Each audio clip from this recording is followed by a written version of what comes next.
Hello, what I'm about to tell you isn't something you expect to hear on an ordinary Tuesday morning. My name is Simon Richardson, and I am 42 years old. Today, I invite you to listen with an open heart, because the ground beneath your feet could shift in an instant, just as it did for me. Before we continue, comment where you're listening and want to help this video reach more people around the world. Let me take you back to a typical Tuesday morning in June. You wake up to the subtle gold of dawn leaking through your curtains. The world is hushed, the city slow to stir. The air has a slight chill, just enough to make you appreciate the warmth of a kitchen mug between your palms. Outside your window, the Wasatch Mountains are painted pink, the air sharp and full of hope. Your 3 children are laughing over cereal. Your wife is humming a hymn as she straightens the house before you leave for work. You are a builder, a craftsman. Life feels predictable, blessed, and secure. Today, you are on the roof of a 3-story house in the Avenues, a neighborhood where every street bends with history and pride. You know these homes like the lines of your palm. For 2 decades, you've built dreams from sawdust and beams. You smell pine and tar, feel the grit of wood beneath your fingertips. The summer sun is already warming your shoulders, and your crew jokes as you measure and cut. There's a sense of satisfaction, a good crew, a safe site, a job well managed. In your mind, you're already picturing tonight, a family dinner out, your youngest daughter's birthday, the sound of her giggling over cake. The day unfurls as any other. You're careful as always. Your boots are steady, your eyes sharp. There's a gentle breeze and the occasional call of a crow overhead. Somewhere below, Mike, your longtime friend and foreman, calls your name. You turn, a small smile on your face, ready to answer, when your heel presses down. Just a little too far, just a little too fast. The plywood beneath you, laid just yesterday, shifts under your weight. Suddenly, the world lurches. A splintering sound cracks through the air. Gravity reaches up and yanks you down. Your heart stutters. Time becomes a river that rushes all at once and not at all. You feel the rough drag of wood against your arms, the wild emptiness of air as you fall, and, in the blur of a second, a flood of images. Your wife's face, your son's first home run, your daughter's laughter, the years you spent kneeling at church pews, asking for mercy, for faith, for strength. For a moment, you're both present and absent, painfully aware, then not at all. Your mind spirals. Are you ready? Have you done enough? Is God waiting on the other side? There is a scream, a voice you barely recognize as your own. The world spins, and then, impact. The pain is a flash of white fire, blinding, immediate. Concrete bites into your back. Something cracks, loud, final. But almost before you can name the agony, it is gone. The weight of your body, the crash of debris, the muffled shouts of your crew fade into silence. There is a ringing in your ears, the sort that echoes through memory more than through flesh. You blink, or try to, but the world is no longer defined by sight, nor by sound, nor even by breath. The ordinary day is left behind, receding into a distance you can no longer measure. For a split second, you feel suspended between worlds. There is no rush of air, no press of gravity, no more thumping of your heart inside your chest. The pain dissolves, leaving a strange, light numbness.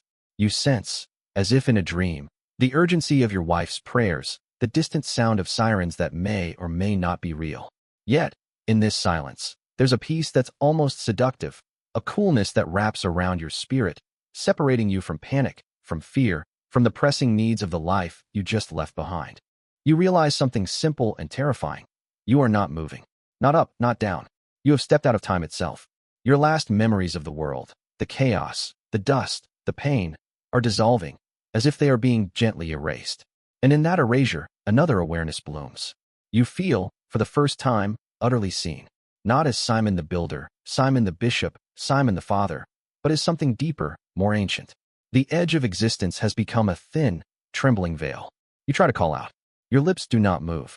The words are caught, suspended, yet you know that somewhere, someone is listening. The room, if it can be called a room, fills with a gentle, humming vibration. It's like the wind through cathedral rafters, the hush before a prayer is spoken. You realize, perhaps with a flicker of fear or awe, that you are leaving the world you know behind. You drift, weightless and unanchored, as if you're floating between breaths. The shattered noise of the world, the clang of tools, the urgent shouts, the rough slap of boot soles on plywood, fades into a gentle hush, like the world itself is holding its breath just for you. There's no pain anymore, not a flicker, not even the echo of that blinding agony. Instead, a velvet blackness presses in, Not cold or empty, but rich and somehow expectant, like the inside of a cathedral at midnight. There's a hush here, the kind that comes just before a choir begins to sing. Is this sleep? Or are you still falling?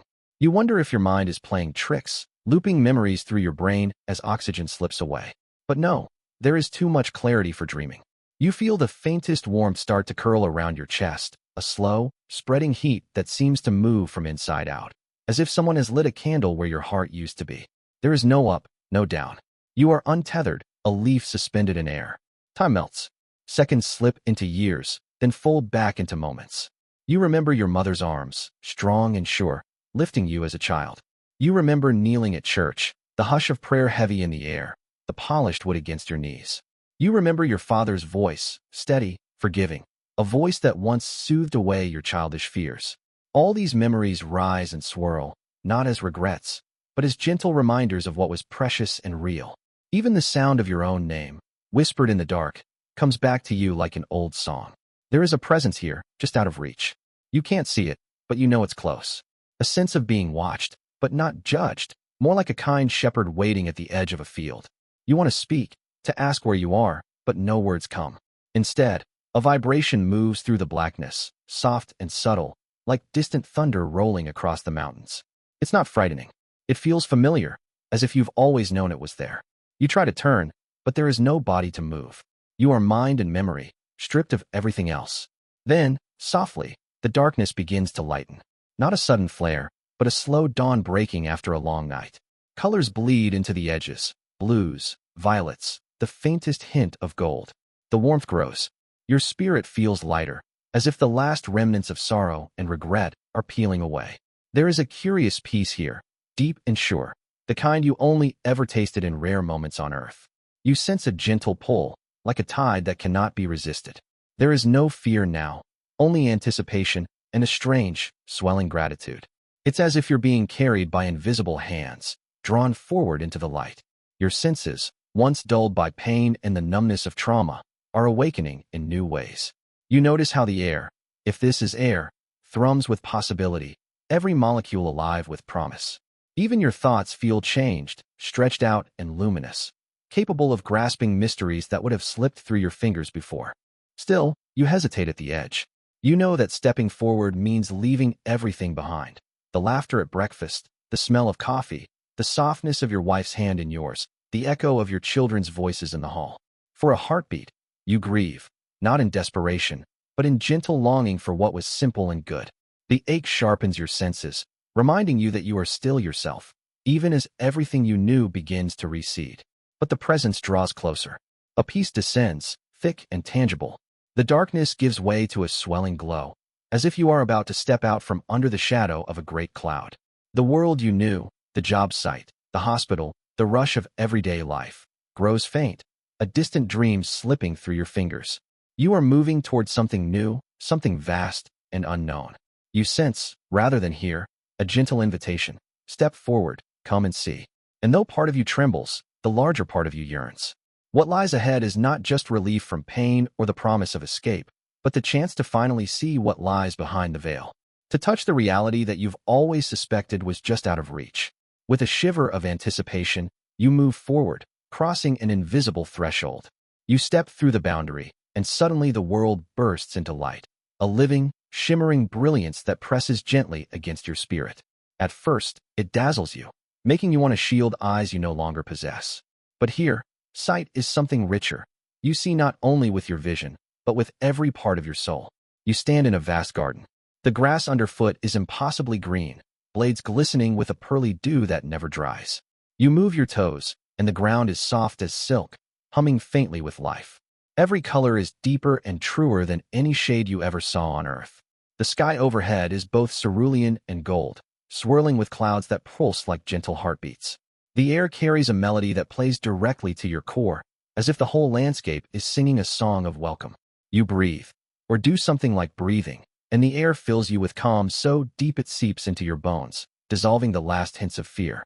With each inhale, a warmth settles inside your chest. You realize this is what peace tastes like: cool, fragrant, luminous. Each sound is layered. Birds you can't see, laughter from far off, the faint rush of water over rocks. The melody threads through it all, never intrusive, always reassuring. There's movement in the distance, gentle, graceful. Figures clothed in white, their garments shimmering with light that comes from within. Their faces are serene, radiant, touched with an ageless beauty that is somehow familiar. They walk without hurry, each step echoing purpose and joy. You sense that they are not strangers, though you cannot name them. Their joy hums through the air, a vibration that makes your spirit feel weightless. They don't look your way, but you feel their welcome all the same. A tide of acceptance and love so complete it makes your knees weak. Your mind races. Am I dead? Is this heaven? You expect confusion or doubt, but none comes. Instead, there's only knowing. This is realer than any waking day, sharper than any memory you ever had. You remember the old stories from Sunday school, the Garden of Eden, the city with streets of gold. But this is nothing like any sermon or painting could capture. This is not a dream or a hallucination. This is the birthplace of truth. You take a step, the grass folding beneath your feet, springing back as if it knows you. The landscape opens up, fields of wildflowers in colors you can't name, trees whose leaves shimmer in every shade of green, and somewhere a brook chuckling over smooth stones. Fragrance rises, sweet, clear, awakening longing for something you never knew you missed. Every breath is prayer. All around you, light glows without a source. It isn't sunlight, not the pale glow of a lamp or bulb. It fills everything, seeps into the ground, saturates the air. It feels alive. You could almost believe the light itself is a kind of gentle embrace, holding you, knowing you, welcoming you home. There is no loneliness here. That ache you carried all your life, of being misunderstood, or not enough, or always falling short, melts away. Here, you are seen, truly seen, and wholly loved. Acceptance radiates from every living thing, as if the air itself whispers, you belong. You begin to walk, drawn deeper into this radiant realm. Your senses are wide open, drinking in details, the coolness of a gentle breeze on your cheek, the faint taste of honey in the air, the distant laughter of those figures by the water. You notice your thoughts are different, no more clutter or worry, just clarity, an effortless focus on the beauty unfolding before you. You kneel and touch the grass. It's softer than velvet, each blade pulsing with a light that dances through your fingers. When you stand, the world seems to welcome you, as if you've always been meant to arrive here. All the burdens you ever carried, shame, regret, fear, have been washed away. You are new, yet more yourself than ever before. Somewhere in your spirit, you sense a gentle invitation, an unspoken promise that there is more, always more, waiting just ahead. The luminous beings gather, not to block your way, but to usher you forward. You do not walk alone. In this place, every heartbeat is worship, every glance a blessing.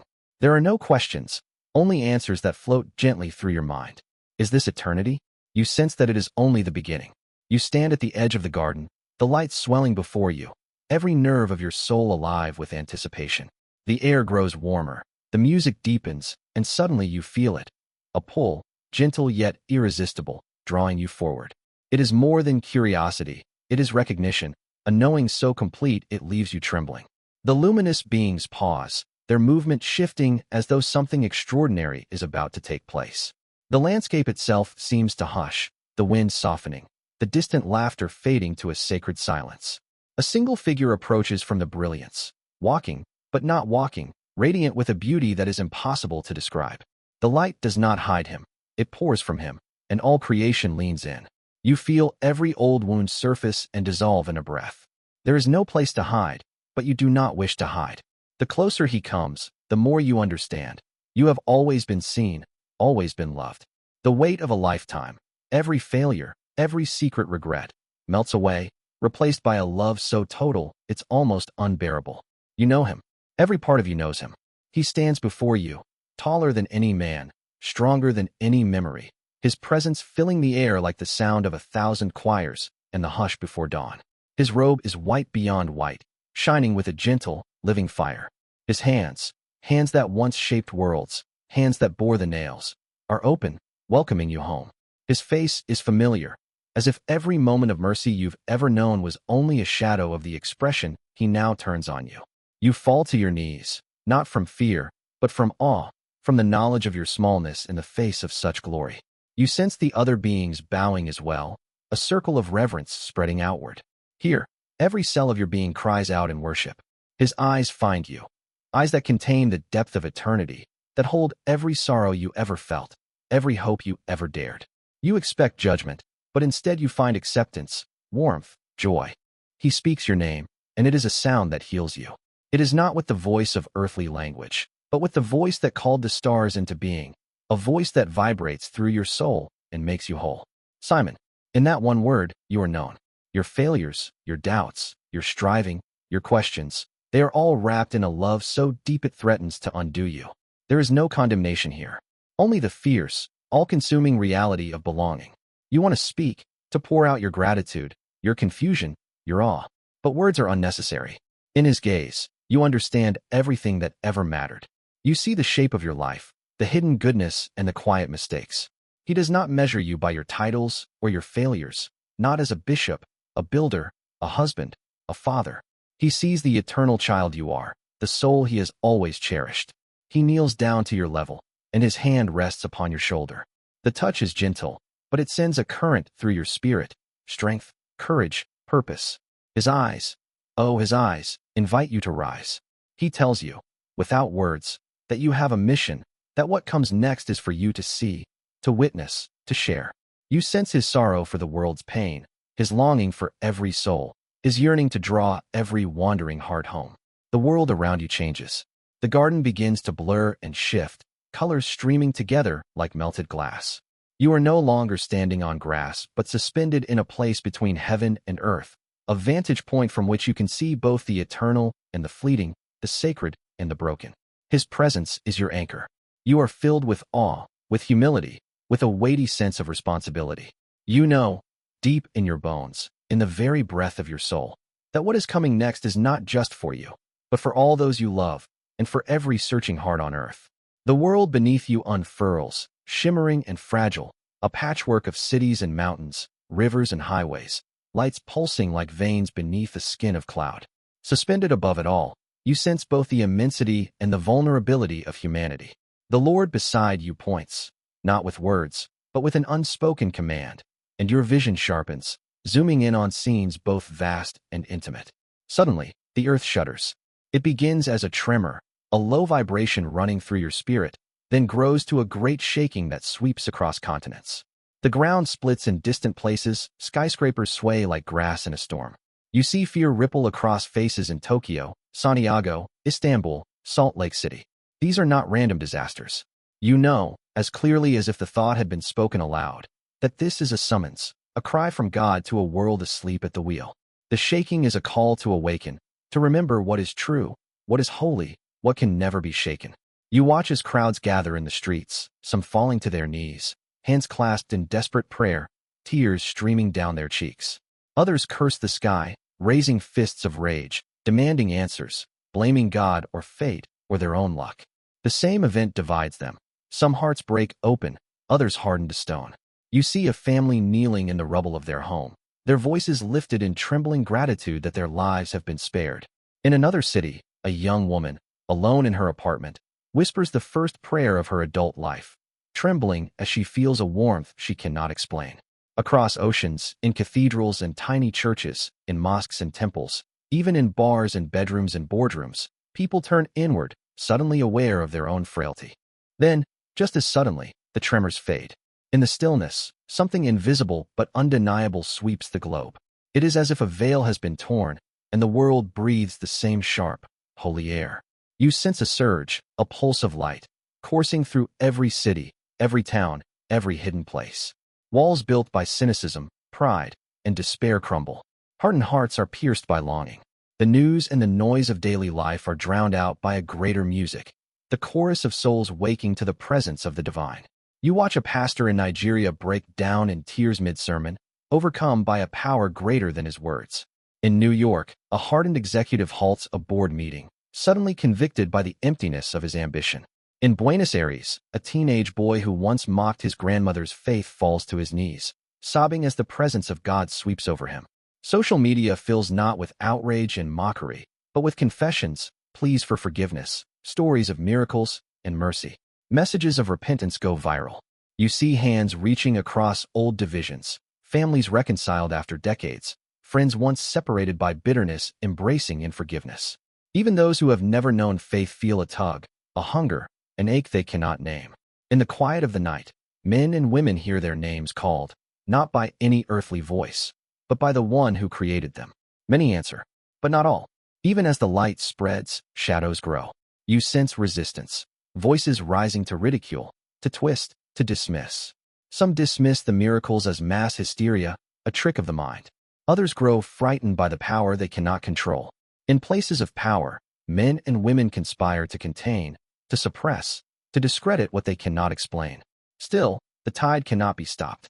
You see ordinary people, janitors, shopkeepers, students, widows, rise up with courage and compassion, pouring out love, caring for strangers, welcoming the lonely. The world is alive with possibility, trembling at the edge of something never before seen. For a moment, you glimpse what it would look like if every heart on earth turned toward the light. You feel it all, joy so sharp it brings tears, the ache of those who resist, the hope that blooms in the cracks of brokenness. The Lord beside you radiates joy and sorrow, mingled together, a longing for every lost sheep to come home. As the vision closes, you sense that this is only the beginning. The great shaking has set the world in motion. Something holy is breaking forth, yet there are storms still to come. The vision blurs and pivots, the light and music of awakening receding like the tide. In its place comes the hard edge of steel and glass, city skylines that rise like jagged promises against the horizon. You hover above the heart of commerce, Wall Street's canyon, the humming cores of London and Tokyo, all the places where the world's wealth and ambition pool and pulse. It begins quietly, almost unnoticed. Screens flicker in the early morning gloom. Traders sip coffee, eyes trained on numbers spinning, markets opening and closing in a rhythm they trust more than the sunrise. Then, without warning, the numbers drop. Not the gentle ebb and flow of a bad trading day, but a free fall, columns of red that spill down the screens faster than anyone can make sense of. Panic ignites. Phones ring. Shouts ripple through the trading floors. There is a sharp smell of sweat and fear as billions vanish in an instant. Across the world, bank accounts shrink, fortunes dissolve, and entire economies stagger. The collapse is not limited to any one nation or class. It sweeps through penthouses and apartments, boardrooms and kitchens. Even those who have always lived with little feel the tremors, watching prices soar, shelves empty, the world they counted on begin to fracture. Security, once anchored in credit scores and retirement plans, is suddenly revealed as a mirage. You see faces frozen in disbelief, a broker staring at his empty portfolio, a mother in Sao Paulo cradling her last sack of rice, a retired teacher in Paris scrolling news that only grows worse with every update. You feel the collective shudder, the invisible thread of anxiety that runs through humanity's heart. But then the vision sharpens.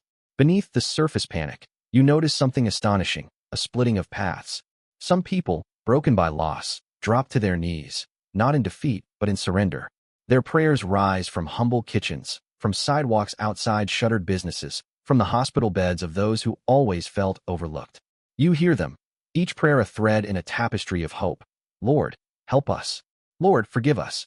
Lord, show us what matters now. Their eyes, once fixed on screens, now lift to the heavens. Stripped of their illusions, they find room for faith. Others harden. You see desperation, hoarding, arguing, even stealing. Fear turns neighbors into competitors, friends into adversaries. The thin veneer of civility cracks, and in the shadows, pride and greed slither, whispering old lies about scarcity and self-preservation. But in the ruins of certainty, something quietly heroic unfolds.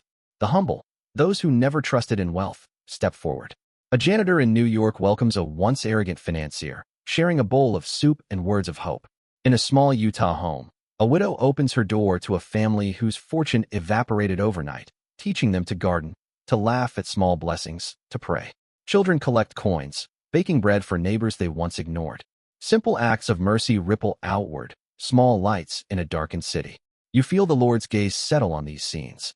There is pride in his eyes, not for the collapse itself, but for the resilience of love that springs up in unlikely places. You understand now. The shaking of the earth awakened the soul, but the collapse of the world's systems strips away every false god. Money, comfort, reputation, all revealed as shifting sand. A lesson unfolds, clear and unflinching. When all is lost, only love remains. Those who turn to God in need become vessels of his compassion, channels of mercy for a world reeling with loss. In their generosity, the kingdom is built, not with gold or influence, but with humble, open hands. Still, the sorrow lingers. Many cling to their pride, blaming others, refusing to be comforted. The division is stark. Some find new life, others sink further into fear. You feel the heaviness of their choice, and the hope that even now, grace might break through. The Lord whispers, not in thunder but in the hush after weeping. This is not punishment, but preparation. The collapse comes to wake hearts that have grown cold, to call my children away from the idols of this world and back into my arms. You weep. Tears for the pain, for the beauty, for the love that refuses to let go. The world is wounded, but in its wounds, the seeds of renewal are sown. The vision blurs again, rising up and out from the battered cities and fractured homes. Your vantage lifts, soaring above rooftops and highways, above fields and spires, above all the desperate prayers and silent fears that now thread the world. The sky itself begins to change, a vast canvas, once ordinary, now trembling with anticipation. There is a hum, a vibration, a promise on the wind.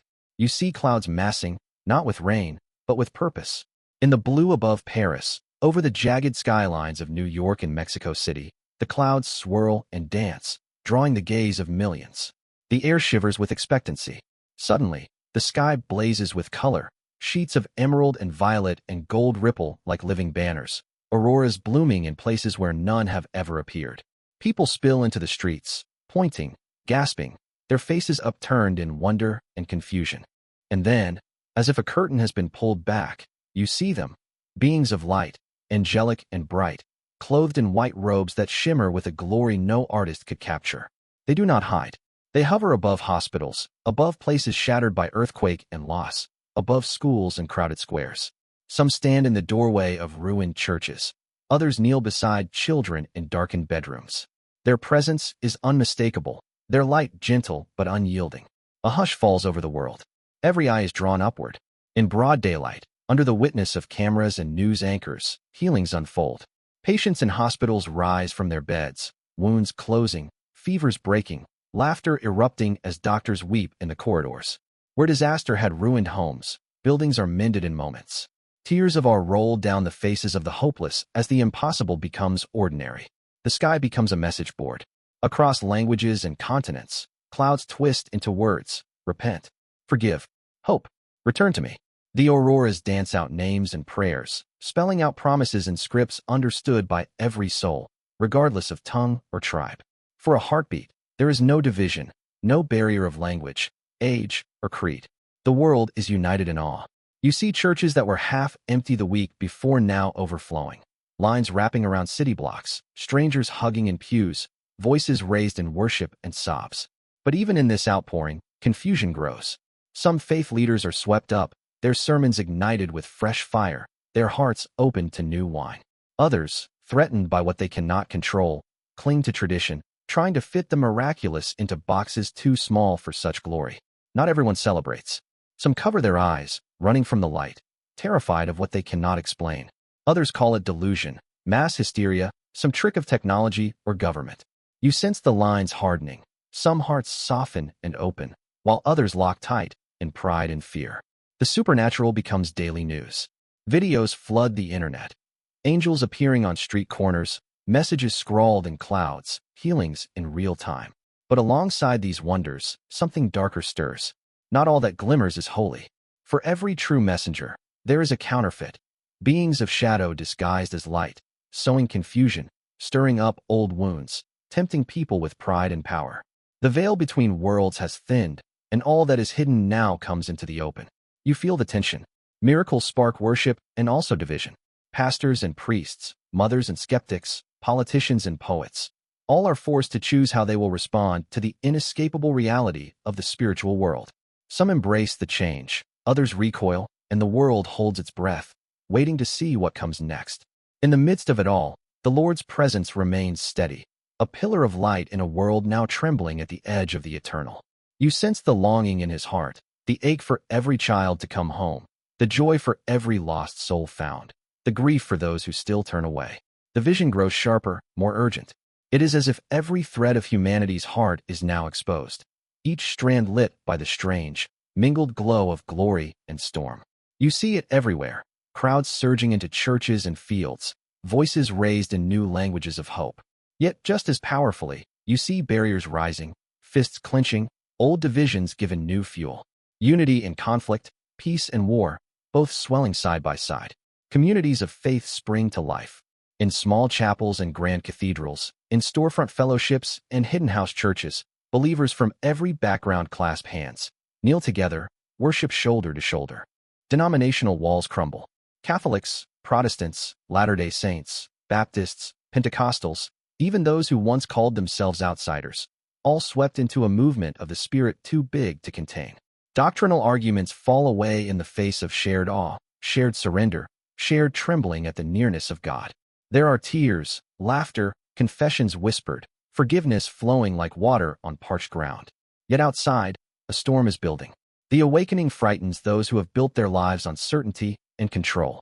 You see leaders, some religious, some political, some simply rich, gathering in secret and in public, determined to hold back the tide.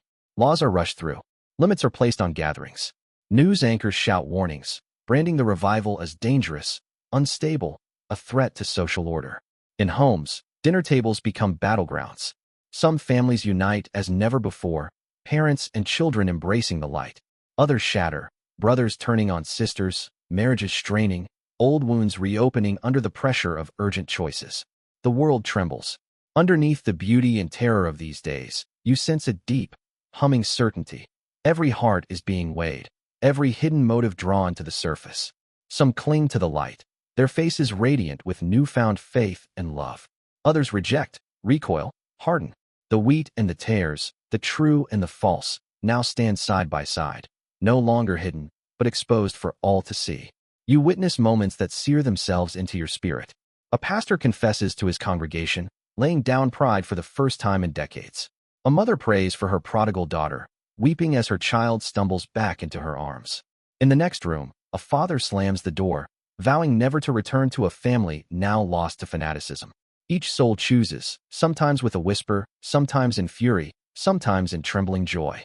Not even the mighty are immune. In gilded offices, leaders who once held the world's attention are brought low by conviction, some breaking, some hardening. Ordinary people, the quiet ones, rise to prominence in the kingdom. The janitor, the single mother, the prisoner whose prayers shake walls. Meanwhile, others, once revered for their faith, are revealed to have never known the shepherd's voice at all. Through it all, the world itself seems to hold its breath. Birds still sing in the mornings, rain still falls, but everything is sharper, more significant. You feel the ache of those who hover at the line, uncertain, afraid, longing for light, but unwilling to let go of old comforts. Hope and sorrow entwine within you. The hope that every prodigal might yet return, the sorrow for those who choose darkness even in the face of such radiant love. A great separation unfolds, not forced by violence, but by the gentle, unrelenting pressure of truth. Those who love the light are drawn together, their unity unbreakable. Those who love the darkness huddle together, bound not by hope but by fear and resentment. In this new world, there is no more middle ground. The Lord's presence lingers over it all, his eyes wet with compassion, his heart longing that not one should be lost. The choices are made, quietly and loudly, tearfully and defiantly. The world is changed, forever marked by the glory and the cost of a love that will not let go. The vision swells to its highest note, the world beneath you brimming with anticipation and trembling with fear. The air thickens, shimmering with the charge of a storm about to break. In every city, on every mountaintop, in every hidden valley, eyes lift skyward. It is as if all of creation holds its breath, waiting for something it has always known but never seen. Suddenly, the sky cracks open, a light more brilliant than the sun pours through, so pure and fierce that the world's shadows flee in its wake. Clouds roll back, folding in on themselves like ancient scrolls, and from the heart of the radiance comes the one you have met, the one whose voice healed every wound, the one whose love you now know by name.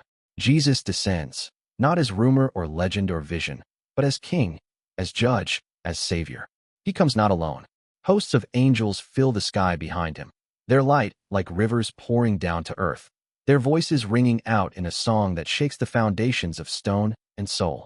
Their music is the sound of eternity breaking in, the echo of joy so immense it stirs even the most jaded heart to awe. Jesus' presence covers the earth, gentle as morning, powerful as thunder, irresistible as the tide. On the ground, the transformation begins. Those who have chosen the light feel it coursing through them, a rush of hope, a joy so deep it feels like coming home after a lifetime of wandering. Faces glow, bodies are lifted, eyes fill with tears not of sorrow but of sheer, uncontainable delight. They are changed in a moment, clothed in light, caught up in love, reunited with those who have gone before, now welcoming the King with open arms and trembling songs. Every barrier that once separated the living from the dead dissolves. Every sorrow is comforted, every wound healed, every lonely prayer answered in an embrace that knows no end. Laughter, singing, reunion, love poured out in ways the world has never seen, a river of life that sweeps through every street and field and home where a heart was turned toward God. Yet there are others, those who turned away, who clung to their pride, their idols, their refusal to accept the love offered to them. For them, the light is unbearable, the music too sweet, the joy too sharp. It is not that Jesus comes in wrath or anger. It is simply that his love, offered and refused, becomes a burning sorrow, a sense of loss so deep it cannot be described. You see faces fall, hearts break, souls retreat into the darkness they have chosen. The King grieves, not for his own sake, but for theirs, longing even now that they would turn and be healed. You watch the earth tremble, the old world passing away, a new creation dawning before your eyes. Justice and mercy entwine, the meek inherit the earth, and those who mourn are comforted at last. The world is made new, not by force, but by the gentle, irresistible power of a love that has waited since the beginning for this very hour. In the final moments of the vision, you feel the urgency burning in your spirit. Every heart must decide before that day comes. No one is forced. Every invitation is a choice. Love or fear, surrender or pride, light or darkness. Each soul must answer. You sense Jesus turning his eyes to you, to the world, to every searching, longing, breaking heart. The time is now. The call pulses through the air, a call as old as the dawn, as new as the next breath. The vision's brightness softens, and the world, remade and radiant, shimmers on the horizon like a promise. Yet as the music of heaven fades, a longing wells up inside you, fierce and desperate. You do not want to leave. Every fiber of your being aches to remain in the arms of the King, in the place where sorrow and doubt are strangers, where love washes through you with every breath. You turn, kneel, reach for Jesus, not out of defiance, but out of childlike longing. Please, your spirit cries without sound, let me stay. Let me remain here with you. I don't want to return to that world of pain, uncertainty, and shadow. You sense, in the quiet that follows, the vast compassion in his eyes, a tenderness deeper than the deepest ocean, sorrow and understanding mingled. He kneels beside you, the light of his robe falling across your face like a benediction. There is no anger in him, only the patience of a shepherd who knows every ache in the heart of his sheep. My faithful servant, his voice is softer than any lullaby, yet it fills you with strength you never imagined. Your journey is not complete. I have shown you these things, not for your comfort alone, but for the sake of those still walking in darkness. You must return and warn my people. August is coming quickly, and many are not ready. His hand touches your forehead, and a surge of peace and purpose flows through you, a warmth that chases away the fear of separation. You sense the promise. He will not leave you alone. His spirit will walk beside you. His words will fill your mouth, and when your earthly mission is finished, the joy you feel now will be yours forever. It is a gentle sending, wrapped in love and trust. Reluctantly, you feel the pull begin, the irresistible tide that draws you back from the edge of eternity. The luminous garden, the singing sky, the hosts of angels, all recede like the last notes of a song, beautiful but fading. The world you glimpsed grows distant, veiled once more behind the mists of time. With a jolt, you return. Pain floods your body, sharp and immediate. The beeping of machines, the sting of light against your eyes, the smell of antiseptic and sweat. These crash over you like a wave. Your mind reels, torn between two worlds, struggling to remember what is dream and what is real. Hands press on your chest. Voices call your name. You gasp, and the shock of breathing feels both foreign and miraculous. But even in the haze of waking, you know, you are not the same. You carry the memory, no, the certainty, of all you have seen. The vision burns in your spirit, too clear to deny, too urgent to keep silent. You feel the weight of a responsibility larger than any burden you have ever carried. Yet it is not heavy. It is buoyed by hope, by the promise of the King himself. Your eyes meet those of your wife, your children, your friends. Each face is dearer than ever, each moment precious beyond words. But beneath the gratitude, beneath the tears, beneath the questions and confusion, one call rings out. Share what you have seen. Prepare them for what is coming. Do not waste a single moment. You speak, voice trembling, heart pounding, unsure how to explain what cannot be explained. But you begin anyway, telling of the garden, the glory, the warnings, the return. The words stumble, but the Spirit flows. You find yourself praying for courage, for wisdom, for strength, not to persuade, but to invite, to warn, to prepare. You know many will scoff, some will fear, a few will weep and listen. You know the message is not your own, that the urgency is not just for this day, but for every soul who will ever stand on the edge of eternity. You walk the earth changed, bearing both the fire of warning and the balm of hope.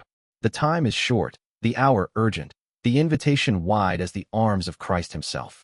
You remember the garden, the voice of the shepherd, the sky that sang with promise. You remember the faces, some radiant, some sorrowful, each one precious to the heart of God. The urgency remains, but so does the tenderness. If you find yourself longing for hope, for meaning, for courage to face what is coming, know this: you are not alone. The King who called Simon by name calls you, too, by yours. The path may be steep, but his presence is nearer than your next breath. Do not fear the shaking.